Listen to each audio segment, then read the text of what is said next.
Hello everyone, my name is Shreya Chandel and in this video I will talk about how was my interview of AFSB in Varanasi and I will also talk about how I prepared for the same.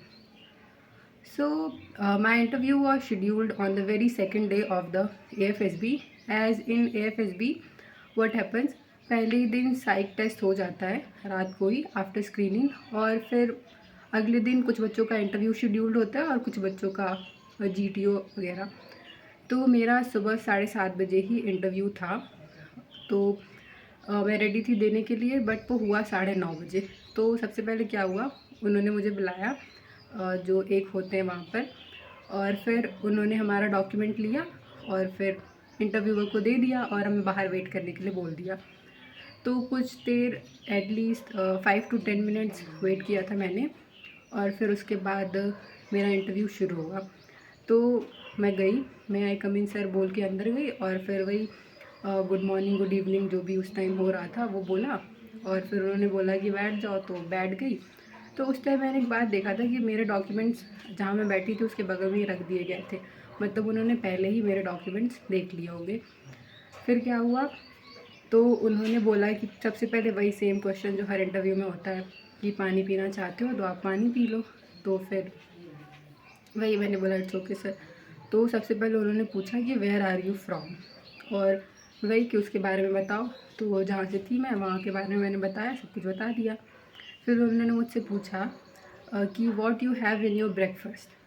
तो अचानक से वो उन्होंने question पूछा तो याद था मुझे, बट फिर मैंने बता दिया कि ये खाया था। फिर वो उन्होंने यही सिंपली बोला कि ओके 40 to 45 मिनट्स हम अब आपका इंटरव्यू लेंगे, तो आराम से बैठ जाओ, वही आपके फैमिली के बारे में, एजुकेशन के बारे में ये सब पूछेंगे। तो शुरू भी उन्होंने सबसे पहले वही जो CIQs होते हैं, तो उन्होंने मुझसे सबसे पहले CIQ ही पूछे। तो CIQ 1 पूछा जो कि पूरा एजुकेशन और फ्रेंड वाला था, तो सब तो शॉर्टेड था।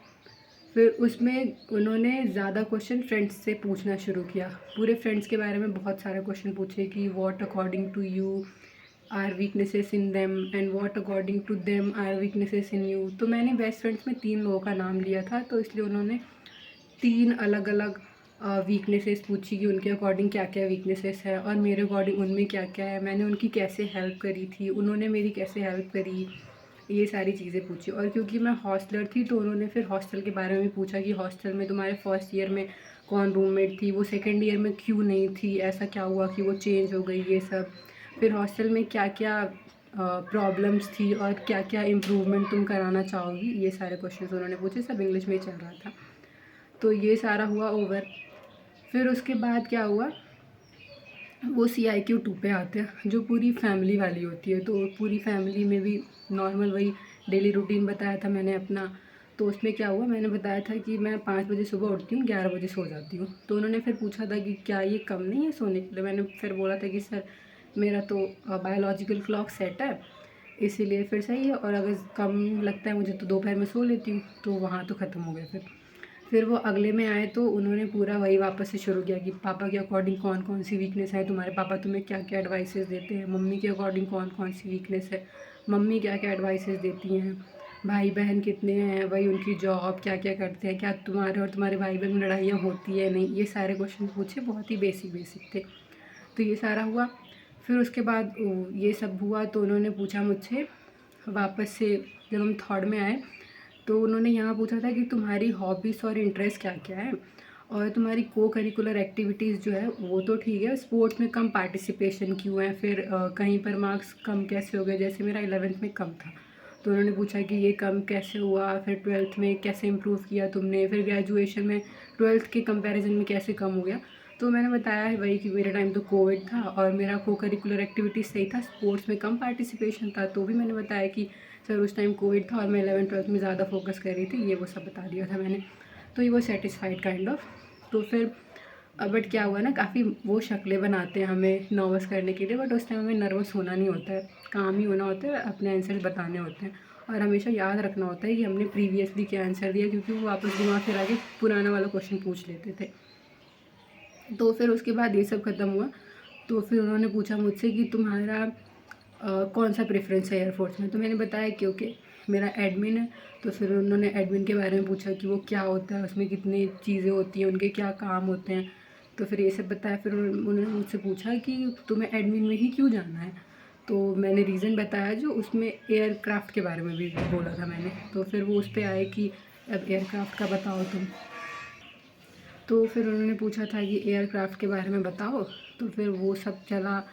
तो फिर अलग अलग एयरक्राफ्ट के बारे में उन्होंने पूछा, फिर उनके कैरेक्टरिस्टिक वगैरह के बारे में पूछा होगा। फिर हम आगे बढ़े तो उन्होंने फिर वही बेसिक बेसिक वापस से पूछना शुरू किया कि तुम्हारे कॉलेज में क्या क्या हुआ था। वापस से कॉलेज पे शिफ्ट हो गए थे। फिर ये सब चला। फिर अचानक से फिर वापस से फ्रेंड्स शुरू हो गए थे। उन्होंने फिर लास्ट में फिर यही बोला था कि okay you want to ask any question. मैंने बोला नहीं। तो यहाँ मैंने यही नोटिस किया ना कि क्योंकि मैंने अपने खुद के उसमें लिखा था कि I am habitual of reading, तो उन्होंने एज सच मुझसे कोई भी जियो पॉलिटिक्स वाले क्वेश्चन नहीं पूछे थे। बस लास्ट में क्योंकि मैंने अपने एसडी में लिखा था कि मैं एडवेंचर करना चाहती हूँ, तो उन्होंने ये सब मुझसे पूछा था कि क्या तुमने कभी एडवेंचर किया है, कहीं घूमने गई हो, ये सब मैंने उसमें लिखा था। तो यही मेरा इंटरव्यू था, यही सारे क्वेश्चन पूछे थे। अब मैं यही बताऊंगी आप लोगों को कि जो भी आपने एसडी में लिखा हुआ है वो पूछेंगे वो, और जो भी आपने अपने पीआईक्यू में लिखा है वो तो डेफिनेटली पूछेंगे। बट मुझसे वो स्पोर्ट्स वगैरह वाला नहीं पूछा था, बाकी सभी पूछ लिया था। तो मैंने प्रिपरेशन कैसे करी थी, अगर उस पर हम आएँ तो मैंने ऑनलाइन ही प्रिपरेशन करी थी। टेलीग्राम में बहुत सारे ग्रुप्स थे, वहाँ से फ्री ही थे, मैंने वहाँ से प्रैक्टिस करी थी। यूट्यूब पे बहुत सारे रिटायर्ड ऑफिसर्स हैं, उनकी वीडियोस मैंने देखी थी। और फिर मैंने सारे सीआईक्यू प्रिपेयर करे थे, अपनी फैमिली के लोगों के वीकनेस स्ट्रेंथ उनके बारे में सब कुछ लिखा था। और इंटरव्यू के क्वेश्चन वाले बहुत सारे पीडीएफ्स होते हैं, तो वो सारे क्वेश्चंस के मैंने खुद से आंसर करने की कोशिश करी थी, सब लिखे थे, अपने दोस्तों के साथ डिस्कस किए थे और अपने सीनियर से कुछ पूछे थे। फिर उसके बाद यही है कि मैंने 3-4 मॉक इंटरव्यू दिए थे अलग अलग लोगों को, और फिर उन्होंने जो मुझे रिव्यू दिया था वो सारे मैंने नोट डाउन किए थे और सारे फिर एनालाइज करके वापस से लिखे थे। तो बेस्ट पार्ट जो था, जो मुझे हेल्प जिसने किया इंटरव्यू में, वो कि मैंने अलग अलग लोगों को इंटरव्यू दिया था। अरे मम्मी। तो यही है, मैंने अलग अलग लोगों को इंटरव्यू दिया था। स्पेशली जो लोग उस प्रोसेस में गए हैं उनको अच्छे से पता है कि हाउ इज एसएसबी और क्या क्या क्वेश्चंस हो सकते हैं। तो ओवरऑल मैंने एक चीज़ एनालाइज करी थी कि जो आप प्रिपेयर्ड हो वो तो सही है, जिसमें आप प्रिपेयर्ड नहीं हो उसमें आपको सच ही बोलना होता है, क्योंकि ऑन द स्पॉट आप फिर क्या ही फ्रेम करोगे। तो आराम आराम से बोलोगे तो थोड़ा बहुत फ्रेम कर पाओगे, और जो आपने बोला है वो आपको फिर याद भी रहेगा कि ठीक है मैंने ये बोला है, तो फिर आप उसको कवर अप भी कर पाओगे कि ओके ऐसा ऐसा है। तो this was my experience. Thank you.